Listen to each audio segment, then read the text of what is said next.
Welcome to the #1 video that if you don't do anything else from this course, if you get nothing else out of it, and has to be the one thing that you do. This is calf stretching. People often ask me, why is calf stretching so important? And I'm like, well, your calves are how you meet the ground. So if your calves aren't working properly, then nothing else is really working properly. You're not kind of walking very well. So everything kind of gets a bit wonky up the chain.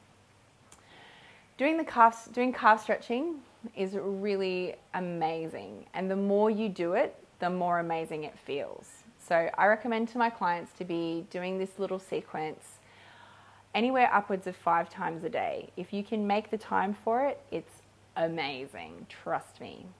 So it's 3 simple steps, and it basically covers all of the lower parts of the leg. So we're looking at, firstly, the single calf stretch.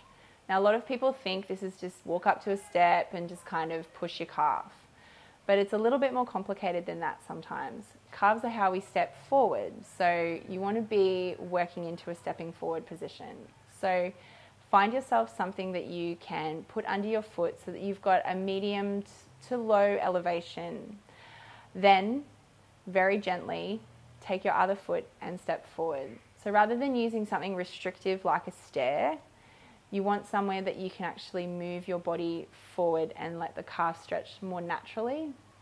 So what you don't want to be feeling is burning, ripping, tearing, or any kind of yucky sensation in the calf. This should have a really nice gliding sort of feeling going on.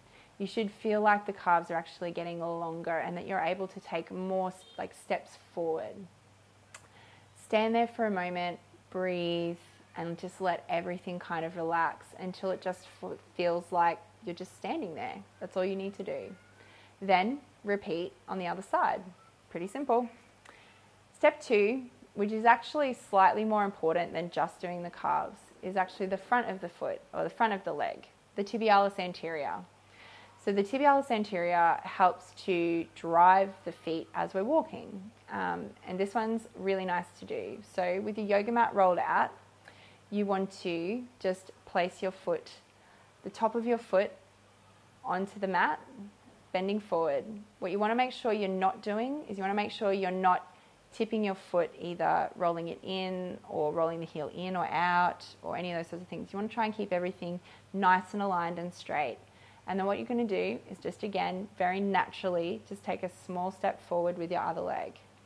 So foot down, top of foot, stretching out. This one will feel really nice, particularly if you wear heels for a lot of the time.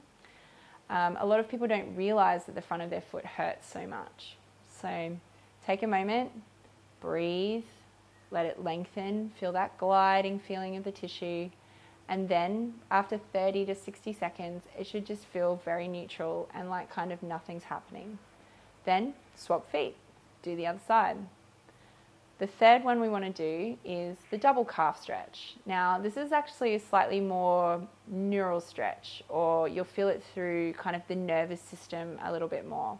And you may actually feel it from the base of your spine all the way down the back of your legs into your heels. This is okay. Can be like a bit of a confronting sensation if you haven't had it before. But once you do it, you'll realize that it's actually lengthening for the nervous system. So the nerves are actually getting longer. What you want to do is you want to take your yoga brick or your towel or whatever you've rolled up to use to do your single calf stretch. And you want to place both feet up as if you're going to calf stretch both of them. And then you want to nice and slowly from your sit bones, which are just underneath your bum. If you slide your hand underneath your bum, you'll feel your sit bones under there. You want to just lean forward from the sit bones and just let your body sort of fall. And what you'll feel is like a gentle sort of tugging up the back of the legs. That is the calf stretch sequence. And if you only do one video from this series, this is the one. I can't stress it enough. Just do this one. Okay? Okay.